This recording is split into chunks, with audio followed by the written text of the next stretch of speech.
Hi, my name is Megan Mailman. I'm here to do a demonstration speech on how to take a proper set of vital signs. First, I'm going to take a temperature with a tympanic thermometer. We're going to get an ear probe and wait for it to flash solid. Once we do, we put it in the ear, press the button, and temperature is 98.4, which is in normal limits. And then after that, you press the button and throw the ear probe in the trash. Second, we're gonna check somebody's pulse ox, or their pulse ox. And we're gonna set it on the finger. The ring finger reads the best, but if you have nail polish on your finger, it doesn't read so well sometimes. And the top one is the pulse ox, and the bottom is the pulse. And her pulse ox is 99, which is perfect, or 98.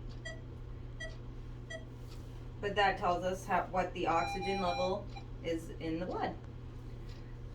Then we're gonna check pulse and respirations.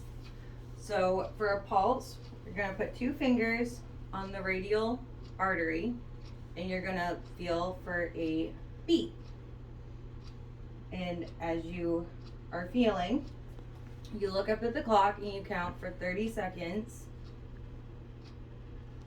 And also you can count respirations at the same time, but you're mostly looking for the rise and fall of the chest, which is an easy way to count the respirations. And you have a very strong pulse, actually. But if you have a hard time watching, you can put your hand right here and feel for the rise and fall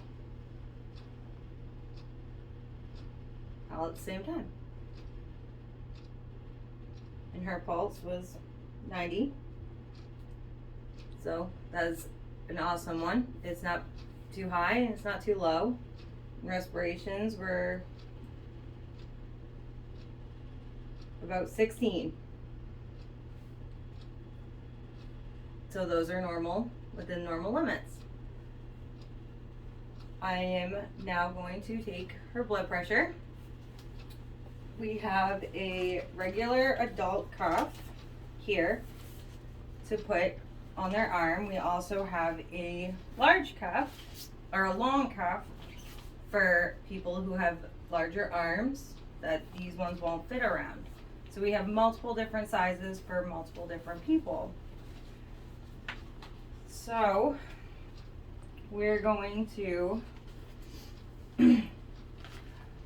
make sure that the arrows are lined up with her brachial artery.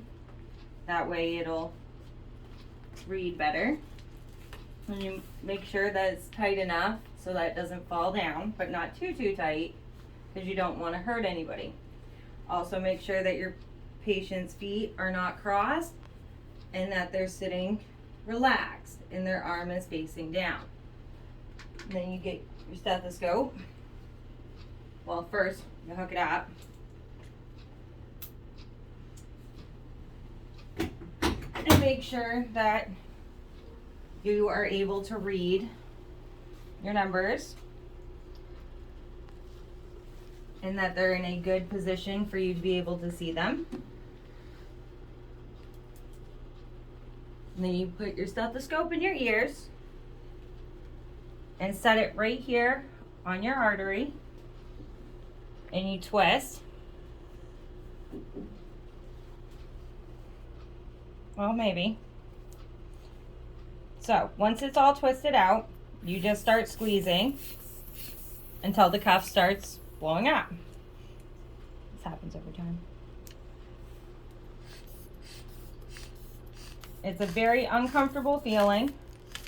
I usually pump it up to at least 200. And you stop and have it go slow and listen. If you can hear the heartbeat.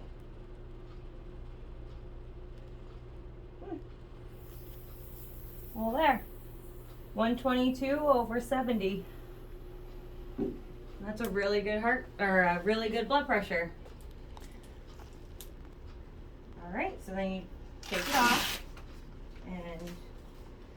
and that's it. That's all you do to do a set of vital signs. Thank you.